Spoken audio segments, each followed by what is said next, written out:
Good morning. मैं जनार्दन निषाद, कक्षा 4, विषय मोरल साइंस, अध्याय 14। अध्याय 14 में हम गिलहरी के पीठ पे धारियों का रहस्य, ये कहानी है। अयोध्या के राजा दशरथ की 3 रानियां थीं, कौशल्या, कैकेयी और सुमित्रा। कैकेयी के कहने पे राजा दशरथ अपनी बड़े पुत्र राम को 14 वर्ष का वनवास करते हैं, जिससे वनवास जाते समय उनके साथ उनकी अर्धांगिनी सीता और लक्ष्मण भी वनवास के लिए जाते हैं। वन को गए ये सीता, लक्ष्मण और श्री राम। कुछ दिनों के बाद श्री राम और लक्ष्मण दोनों लोग ये शिकार करने गए थे वन में। उसी समय माता सीता अकेली कुटिया में थी। रावण आया और सन्यासी के भेष में उनसे भिक्षा मांगा। जब सीता माता बाहर आई कुटिया से, तो वह क्या किया, उन्हें छल से उन्हें उठा ले गया और वह लंका चला गया। वायु मार्ग से जाते समय जटायु इस घटना को अपने आंखों से देखे थे। जब शिकार के बाद लौटे कुटिया के पास, तो देखे श्री राम सीता नहीं है। वह इधर उधर भटकने लगे, दौड़ने लगे, सबसे पूछने लगे कि किसी ने सीता को देखा है।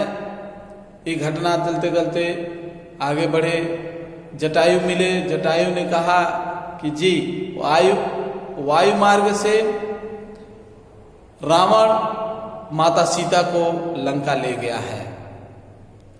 अब और आगे बढ़े तो हनुमान जी मिले। हनुमान जी की सहायता से सुग्रीव मिले और सभी वानर सेना उनके साथ हो गई। पता लगाना था कि लंका हम जाएंगे कैसे। यह मार्ग बहुत कठिन थी, असंभव था लंका जाना। इसीलिए वहां जाने के लिए समुद्र में पुल बनाना पड़ेगा। यह कहते हुए जामवंत ने कहा कि नल नील को एक ऐसा वरदान है कि अगर वह किसी भी चट्टान या पत्थर को छू दें और वह उसे पानी में डालेंगे तो वह पत्थर तैरता हुआ नजर आएगा। इस तरह इस वरदान को वहां उन्होंने सफलता दिया और राह दी। इससे सभी वानर सेना चट्टान लाने लगे और एक जगह रखने लगे। उस पे श्री राम लिखने लगे हनुमान जी, और उस पत्थर को नल नील छूप से पकड़ पकड़ के समुद्र में डालने लगे। और धीरे धीरे धीरे पुल बनता गया। उसी समय की घटना है। उसी समय गिलहरी भी उत्सुकता पूर्वक यह पुल बनते हुए देखकर वही गिलहरी आती है और वह अपने दांतों के माध्यम से छोटे छोटे पत्थरों को वह ले जा के जो बड़े बड़े चट्टान थे उसके बीच बीच में क्या किया, डालने लगा। गिलहरी का यह कार्य देख के सभी वानर उपहास करने लगे, हंसने लगे कि एक छोटी सी इसके पुल बनाने से क्या पुल बन जाएगा।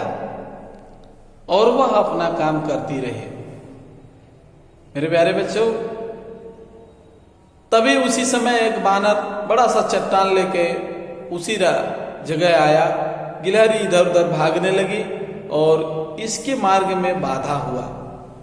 बंदर यह घटना देखकर वह क्या किया, चट्टान को रखा और गिलहरी की पूंछ को पकड़ के वो ठीक उसे उठा के वहां से फेंक दिया।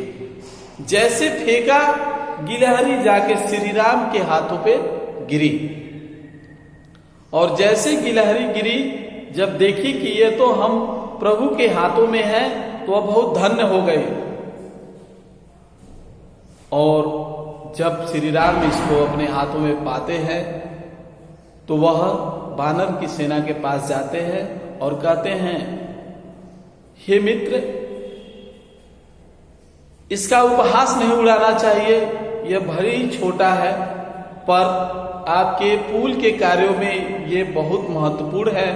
अगर बड़े बड़े कंकड़ों के बीच में छोटा पत्थर अगर न डाला जाए तो वो फट जाएगा और पुल नहीं बन पाएगा।